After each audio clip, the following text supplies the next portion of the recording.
to organize your amazing ideas into a powerful book? You are in the right place.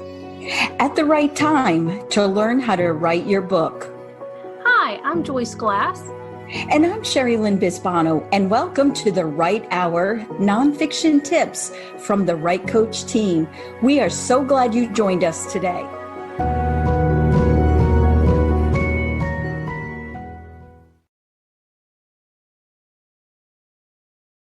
Welcome to episode 1006 of the Write Hour.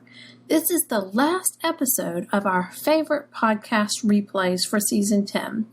This one is important no matter how you want to publish your book, whether it's self-publishing or traditional publishing.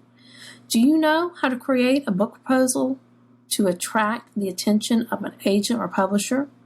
On this episode, Cherrilynn Bisbano, my business partner, shares some of the important elements of a book proposal. Cherrilynn is an award-winning writer. She founded the Write Proposal after reading hundreds of book proposals with avoidable errors, and now is a part of the Write Coach team. These errors cost the author a contract or representation. As a submission reader and junior literary agent, Cherrilynn helped many authors succeed.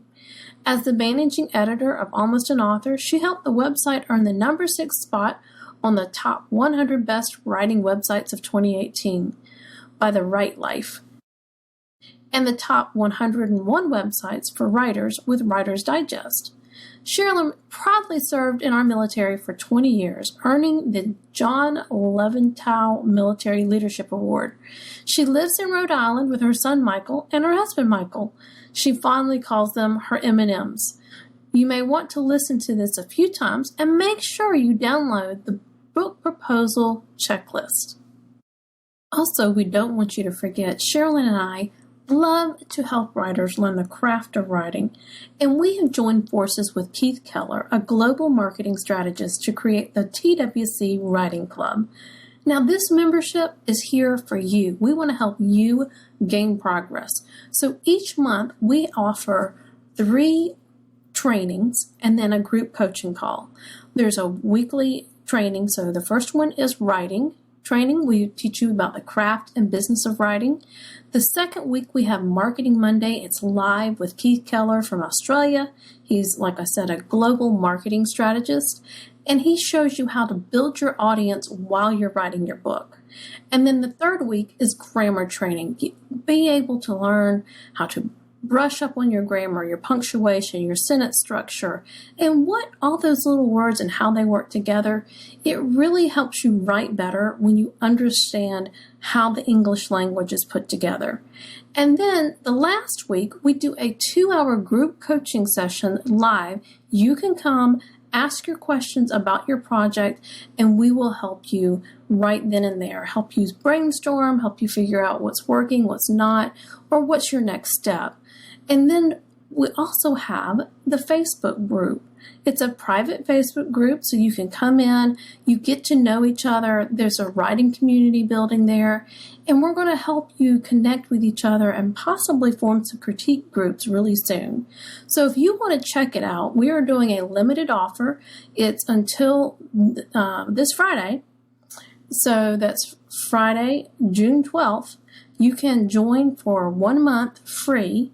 And then it's $29 a month after that, as long as you stay a member. The link will be in the show notes, but it's thewritecoach.biz/club. So check out that link in the show notes, or if you have any questions, please feel free to email me, joyce@thewritecoach.biz. We look forward to seeing you in the Writing Club to help you write your book. Hi, and welcome to episode 706 of the Write Hour, and I'm here with Cherrilynn Bisbano, and we are excited to be together today and have some exciting news that we're going to share in a little bit. But first, I want to know about you, Cherrilynn, and thank you for being here today. Joyce, it's my honor. I'm just excited to talk to you about my writing journey and book proposals and what God has done to bring me to this point. I'm a married woman with a son that has special needs. I don't have a lot of time to write, but when I do, I love to write inspirational stuff. But my journey began in 2014 after many years of women asking me for my speaking topics in book form. Mm-hmm. I love to speak. I love to teach the Word of God. I use acrostics because it's easier for me, somebody with ADHD, which is attention deficit hyperactivity disorder, but I don't call it a disorder because there is no disorder in God's kingdom. All these people are asking me, Cherrilynn, where's the book? I'm not a writer. A talk on love. Where's the book? A talk on Ezekiel. Where's the book? I'm not a writer. I'm not a writer. Well, my friend Lori Rolleveld said, you need to come to this writing retreat. There, I got the kick in the pants to start writing. I sought many places to write. I wasn't a good writer. I was horrible, and I'm still learning. And I don't say that as a false humility. If you ask my editor and Cecil Murphy, who has read some of my stuff, and some other people, they'll say she's the most improved. So I was horrible. And I was in Cecil Murphy's class. If you don't know who he is a writer of 90 Minutes in Heaven, and he's a best-selling author. I had no idea who he was, but we became fast friends. He is such a nice guy. I'm in his class. The first class I took at this writing retreat, I rose my hand. I said, Mr. Murphy. He says, it's Cease for you. And I said, what's a protagonist? Yes, you can laugh. And so anybody who is listening, who's a beginner writer, don't be afraid to ask questions. I'm not afraid to ask questions. And I think that is why God catapulted me to where I am now. Within the last 4 years, I wrote How to Write Magazine articles with Kyle Young. Mm-hmm. He said, Cherrilynn, how'd you like to manage the website? I'm like, I don't know how. He said, I'll teach you. So I went from not writing to being a managing editor and doing a column. Then the other hat I wore was interviewing best-selling authors for Genre Chat. I absolutely loved it. Jerry Jenkins, Liz Curtis Higgs, Stephen James, Tim Shoemaker. I mean, I was in heaven, and I learned so much from these people. And then Kyle said, he's an agent now. He said, how would you like to read be my submissions reader? I said, I'd love to. He said, this is what I'm looking for. And I read many, many book proposals. And I wanted to cry because I wanted to forward everybody's book proposal to Kyle. But these book proposals were not agent worthy. And I hate to say that. Then I became a junior literary agent, and I got more book proposals. My heart went out to people. Mm-hmm.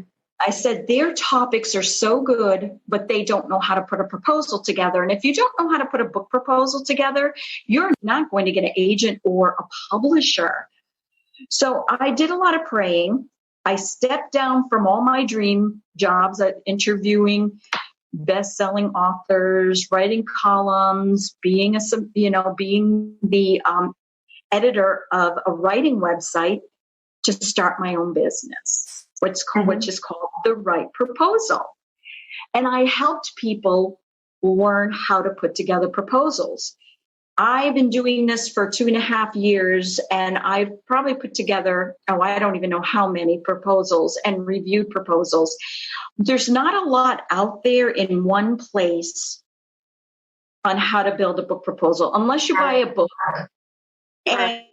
Unless you buy a book, and then you have to read the whole book, which takes you a long time. You're trying to write a book, and then you want to read a book, and you're trying to do a proposal.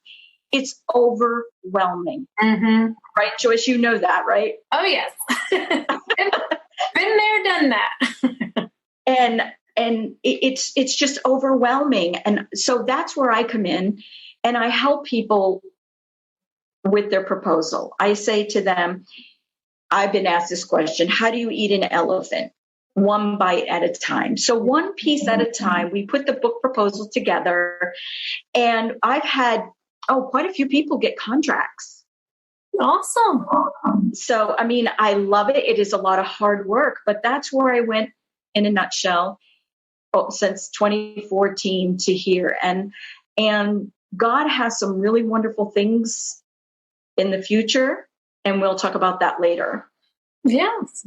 Well, tell us briefly about the books that you've been involved in, and you have one being published next year. So let us know about those. Well, the one being published next year is what got me started writing. It was called True Star Quality.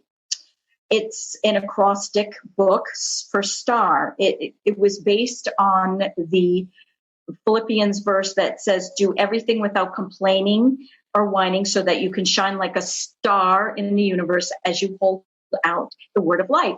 I complained about everything. I was a constant complainer, and I wanted to shine. So the book is my raw and realistic journey through the scripture, but the title is different. It's called Shine, Don't Whine. And I love the title. So it's been so many years in the making. So never give up. Never give up. Just keep going, because God will publish your book in his timing, when he wants, if he wants. Yeah. But the other books that I have been in are Chicken Soup for the Soul, Miracles book. Love that. 2 Bible studies with Lighthouse Bible. Is it Lighthouse Bible Studies? It's with Katie Kaufman and Bibi Kaufman. 2 of those. And they were award winning. And also an award winning book called Get to the Margins.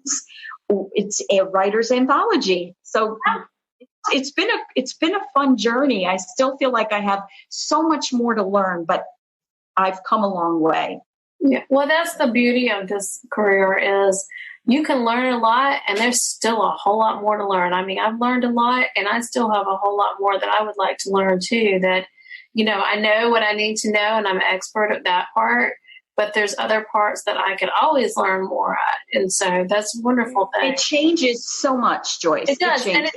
And that's why, you're talking about the conference you went to. It is important to go to these conferences, because things do change. And if you don't keep up to date, you're going to be working on material and using out-of-date things that may not be as beneficial for you. So it's always good to keep up to date. Right.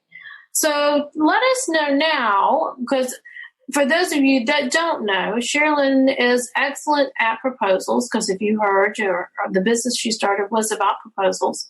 So what are the important parts of a book proposal? Because there are a lot of parts, and we're not going to go over all of them. No, but we want to just give you the overview, and then we're going to give you a way where you can dive in and find all of them if you are interested and need more help. So first, tell us the important parts of a book proposal.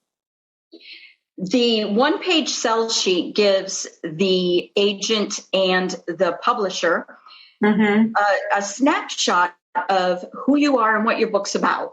That is very important. That has the tagline, it has a mini bio, and it has the back cover of your book and some of your education and your writing history. That's important. Your author's page is very important, because they want to know who you are. They want to know why you're the person to write the book. And of course, the synopsis or the chapter overview.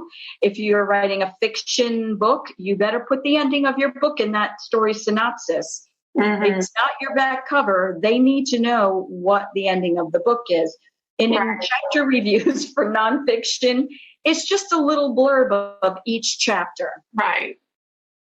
Your market analysis, that's who you want, who you're aiming your book to, who you're writing your book for.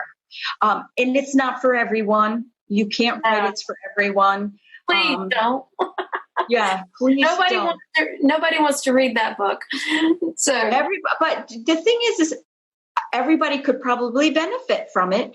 But when you write, one of the things that I highly recommend when you're writing is think of one person that you're sitting down with and having coffee with, and write your book to them. Whether it be fiction, you're telling a story, or nonfiction, you're giving advice or educating them.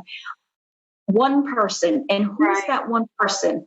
And then you have secondary and tertiary audiences. Yeah. Now, and just one more thing to add to that. You give much more depth to your writing when you do that, because you have that person in mind. But don't worry that that's the only type of person that you're going to attract. It's this, it just happens where other people are still going to be attracted because you have spoken to them in some way or another. And there's going to be that point where it comes like, were you in my head? How did you know that? That's what I've been thinking for years or months or whatever it is that you're talking about. And here you bring it up in this book. I swear you were in my head. Or have you been in the conversations I've been having with my husband or my wife or my spouse or my friends, my parents, whoever, that these private thoughts that they've had, and sometimes we think we're the only ones who think of something or deal with something, when actually we're one of many, and we just have, not everybody talks about everything that happens to them. So that's why it's good to focus on that one person, because you're going to give meat to your story, and it's going to draw in multiple people who have dealt with it or feel the same way or something similar. Definitely. Great advice, Joyce. Really, really poignant and powerful advice. So that's your market analysis. Then you have your competitive analysis. Mm-hmm. Those are the people in the market that you are competing with. Those are books. I like to go to Amazon. And if you're writing a Christian book, you can go to Christian book distributors. But go there and look for the books in your category. If you're writing a historical fiction, romance, Christian, go type all those in and see which ones they want within the last 5 to 7 years.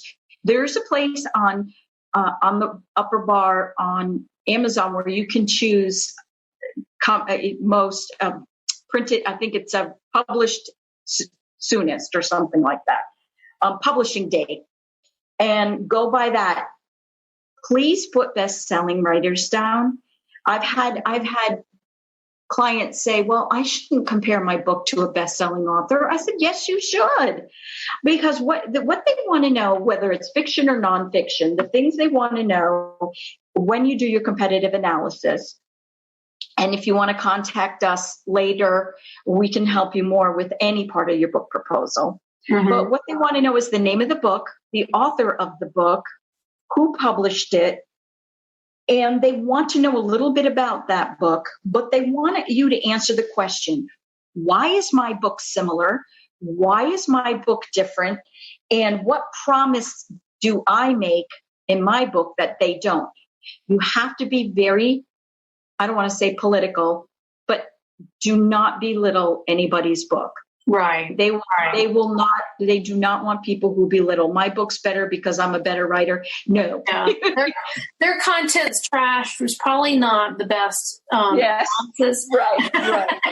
There's a nice way to say that they don't cover everything that I cover. I don't agree with their point of view, whatever. There are nice ways to say that it's not as good as yours without. And if you need help, if you need help with that, I love doing them. So you can contact us.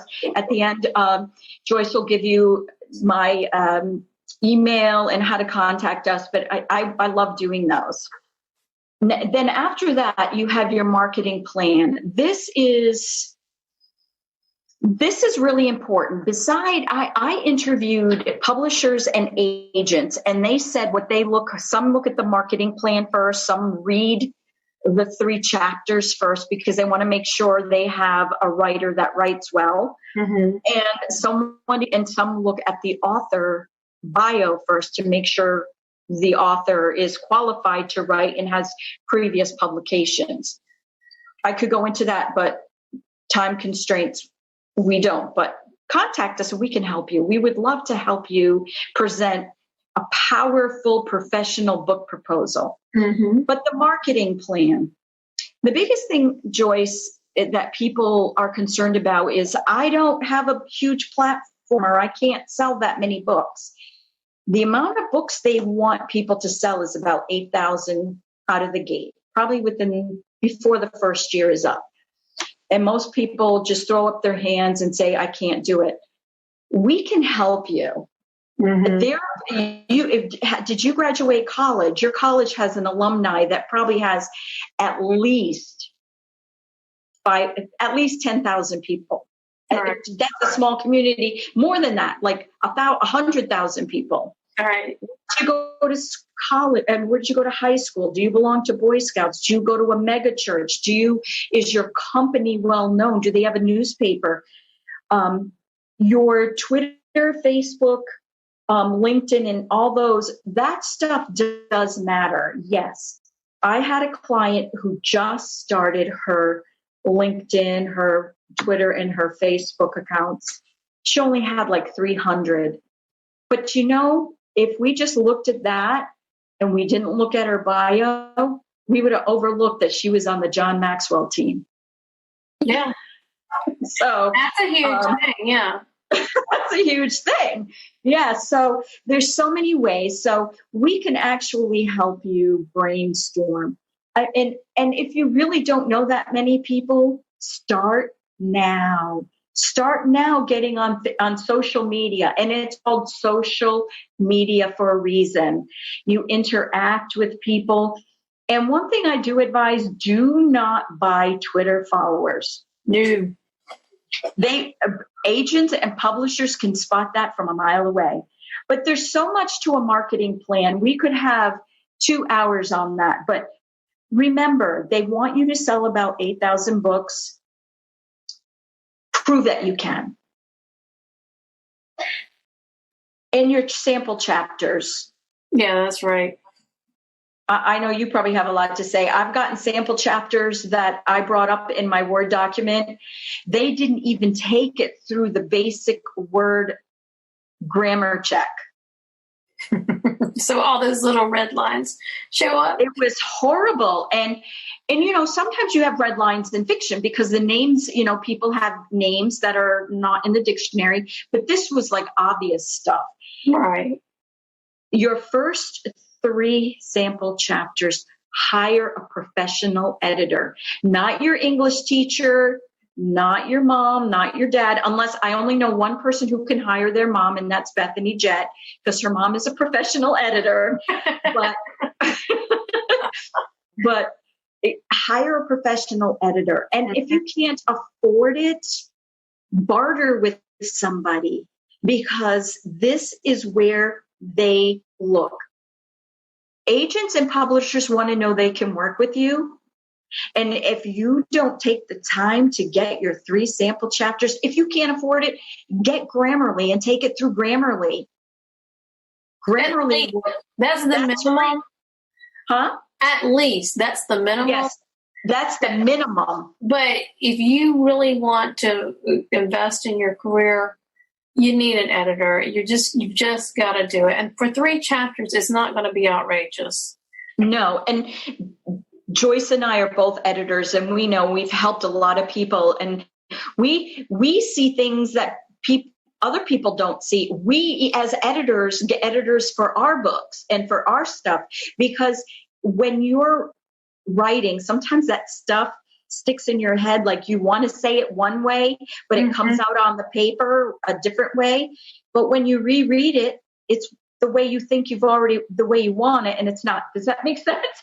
Yeah. Well, our eyes and our brain compensate for what we think it's saying or should say. I'm like, even little minor typos, we'll miss, because in our brain it's compensating. Well, it knows that that's not spelled right, so it'll compensate to make, that's how that word's supposed to be spelled. So we think, because we've looked at it so much, that is correct, and it's not, and that is tough. So the best parts, review again the important parts that we need to have. The one-page sell sheet. One-page sell. Your biographical sketch, or your author page. Your story synopsis or chapter review. Okay. Your market analysis, which is the person you want to write the book for. Yeah, who is your audience, essentially? Who is your audience? Your audience. And it's not everybody. It's not. Trust me, when my book, I thought it could be every Christian woman needs to read Shine, Don't Whine, I said to myself, and probably even men could glean from it. But when I specifically chose one person, her name is Teresa, and she is 40 something. She has 3 kids. She has a husband. I won't go into all of it, but my heart broke for her because her life is full of whining and not shining.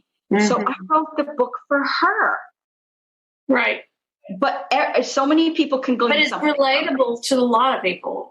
You know? Yes. So I thought of her, and the writing flowed, like you said, Joyce. The writing just flowed. It does. It flows so much better. So there's the market analysis and the competitive analysis. Use 7 to 10 books. List 7 to 10 books. Use the title of the book, the author of the book, the publisher of the book, the year the book was published, mm-hmm. and a little blurb about the book you're comparing your book to, and then why your book is similar, why your book is different, mm-hmm. and what you have to offer that the other book doesn't. Right. What promise do you have? Right. So tell me, how can they research for competitive analysis? Because I will be honest, and anybody ever hears me talking about book proposals, market analysis and competitive analysis are, you might as well just be talking Greek, Charlie Brown's teacher. I guess, right. The market, think, who am I marketing to for the market analysis? Who am I marketing to? So that's your audience. Competitive analysis is who am I competing with? Those are the books that are similar to yours. I go to Amazon because they have, you can put it in so just put in the search, if it's personal development and health, you can put personal development and health. And look at all the books that fall under that category and find those that are similar or to yours that you could compare it to, that would be essentially a competitor then. Yes, within the last 5 to 7 years. And use books, definitely use a few best-selling, maybe up to 3 bestsellers. Self-published books you can use, as long as, what I do with self-published books is I make sure they have quite a few reviews. Mm-hmm. Good reviews, and then other books. But 7. I use 5 to 7 books. Okay. That's good. If your book does not fall into a certain category, I'm writing. I have a book proposal for a book with a pastor, and this book, there is no book out there like it. Mm-hmm. There is a few things out there like it, but there's no books out there like it. So we had to choose the next category over. Mm-hmm. And so that's what we used, was the next category. So the next question is, what are the do's and don'ts of book proposals? So do you have like maybe 3 do's and 3 don'ts? Yes. Like we said, do hire an editor. Yes. Amen.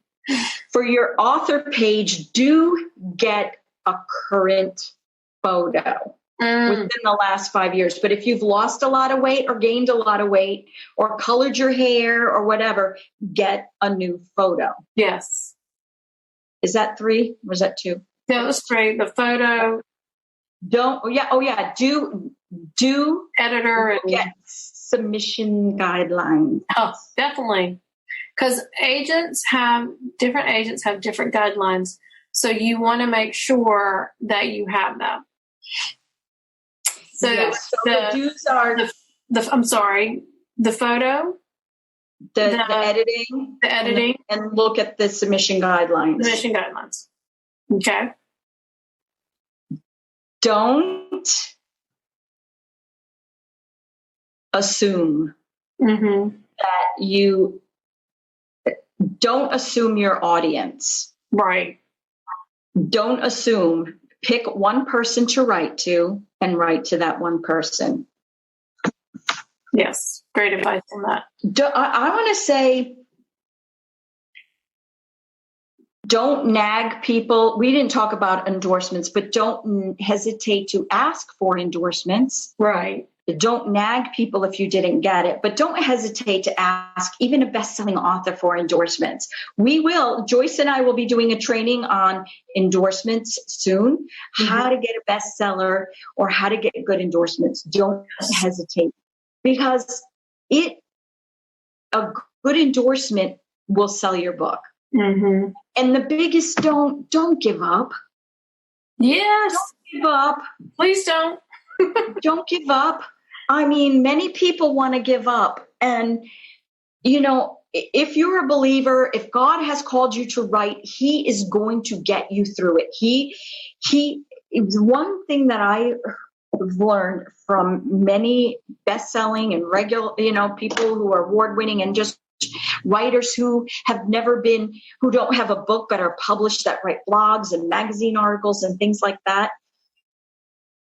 They say, don't give up, because God has a specific time, place, and person for what you are writing. Right. If you write 100 books and God only gets one published, and that one published book gets in the hands of someone like a Billy Graham or Beth Moore or someone like that, you're being obedient. Obedience is better than anything. Yep. That's the point. And even if you're not a believer, I know you have faith. Don't give up, because you have something deep inside you, a dream. Don't give up on that dream. Don't let what your English teacher said that you're a bad writer. You can learn to be a good writer. I've learned to be a better writer. And I got published. Who would have thought? Same here. I never had an English teacher said, Joyce, you write so well. You should be a writer. Not one. But what do I do for a living? I write and edit. Hello. So it is something that definitely can be learned. It's a skill. It is not something you are born with. It is something that you can learn. And, some maybe start further off than others because it does come a little more natural to them. But everyone can learn if they put in the time, the effort to learn how to do it. Well, tell us about your writing time as you're working on books. Do you have a consistent writing time? Do you write daily? What are some things that work for you, or what are some things that didn't work for you? Okay, I write morning time is my best time. And I haven't written as much as I'd like. I do write for the Blue Ridge blog, the Blue Ridge Christian Writers Conference blog, which I absolutely love writing for them. So I have a schedule for that. I did write for another organization, but I stepped down because I'm joining forces in another area. We will tell you about that. I write my own blog. I do writing, but I haven't been working on my own stuff lately. I've been working on other people's stuff. But if I do, the morning time is the best for me. Yes, definitely. And then what has worked for you? Like, what are some things that works for you when you're writing? Do you have to be in a certain place, or do you like to handwrite things out, or do you use your computer? What are some things that work for you? What are some things that don't? What works for me is, I'll just give you an example. I'm writing a book called Accidental Findings. It's a fiction, suspense, mystery, thriller type book. I did not write it in chronological order. I wrote it during NaNoWriMo a couple of years ago. And what I did was I wrote scenes. I didn't write chapters. I wrote scenes. I may write scene 27 before I wrote scene 2 or whatever. So that's what I do. And in the morning. And I just, as Jerry Jenkins says, I think it's him who says it, puke on the paper. I just write everything. Write everything. And then I go back and edit. And then I'll go back and edit. And the best writer is a rewriter and editor and editor and editor. Those who have the best manuscripts probably have edited them 5 times. Right. So what words of advice or encouragement do you have for new writers or someone who may be struggling to write their book? If you're struggling to write your book, if you're struggling to find time, schedule 15 minutes to write. You know how much you can get done in 15 minutes? 15 minutes, 6 days a week. Do that. If you're struggling to find time, if you're struggling to find something to write about, go for a walk. Start writing about your life. And then no matter where you are, I was in an emergency room with my sister, and I started listening and thinking and just observing everything as I was praying. And that helps me to become a better writer. Read. The best writers are readers. But for encouragement, I mean, if you really need a lot of encouragement, email us, email Joyce or myself, because we will encourage you. We will pray for you. Get other writers on your side. Get other writers, because you can encourage one another. But keep at it. Hey, remember, I didn't even know what a protagonist was. So you can laugh. I mean, and now I'm teaching writing and doing book proposals, and I've taught, different things on writing. And Joyce, you want to tell them what we're doing? Do you have any more questions? Well, I'm going to comment on your advice first, and then I'll tell them. But I love the 15-minute thing, because think about this. If you wrote 15 minutes a day for 6 days a week, and you did 500 words, that is what? What's 500 times 3,000 words? That's like two or three chapters if you. Yeah, or one chapter, whatever, however long your chapters are. If you've got short chapters or long chapters, whichever. But that's a lot of words that you can get in 15 minutes a day. And that what happens is when you have that consistency, and that's why I love that advice, is your brain then still continues to think about it, even when you're not writing, as you go about your day. So the next time you go back to it, you've got ideas ready to roll, because you read over what you wrote and you're like, oh yeah, and I thought about I could add this, and you keep on adding to it for the next day. So it's much easier to write 15 minutes a day than to write for 2 hours every 2 weeks, because then you spend at least 30 minutes or more catching up from where you were before to figure out where you want to go next. And you actually probably can make more progress doing 15 minutes a day than 2 hours every 2 weeks, so. And I have something to add to that too, Joyce. I text myself on my phone if I get an idea or sentences or part of my book. I text myself. Some people write it down on a pad. Your phone has so many apps. Do that. Like if you have something in the middle of the day, write a note to yourself. Yep. I use the Notes app, or I love the Evernote app. That's one I love. So for the big announcement, we're recording this the week of Thanksgiving. So when this comes out, I'm not sure if we're going to tell you before or after, but you may or may not know, but Cherrilynn and I are joining forces. And so we want to be the Write Coach team. And I am going to help coaching the writing and editing, and she's going to be editor and book proposal. She'll be coaching on that. So, but for today, I want to do a special offer. If you want to get some help from Cherrilynn, what you can do, and the link will be in the show notes, you can go to Cherrilynn at thewritecoach.biz. I'll have the email in the show notes. And she's going to do 15-minute discovery calls. We'll have a link in there that you can schedule those if you want. And with that discovery call, then she's going to help you figure out what you need to do for your book proposal and how she can help you. And then if you feel like you need more help, she does a brainstorming session for normally $199, and it's $149 if you let her know you heard this on the podcast.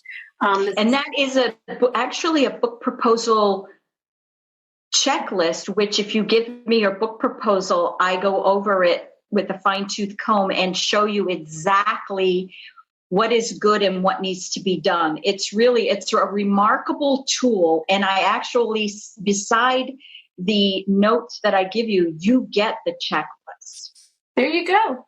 So it's worth it just for that, because then you'll have that checklist for you when you're ready to do your next book proposal too. Joyce, what do they put in the subject line? They're going to put the Right Hour podcast in the subject line. So we will have that there for you, and you can schedule it. And we're excited to work together and help each other out. And so I appreciate you being on here today, Cherrilynn. This will be the last episode for December, and we will come back in January with season 8. So thank you for listening, and we'll see you in January.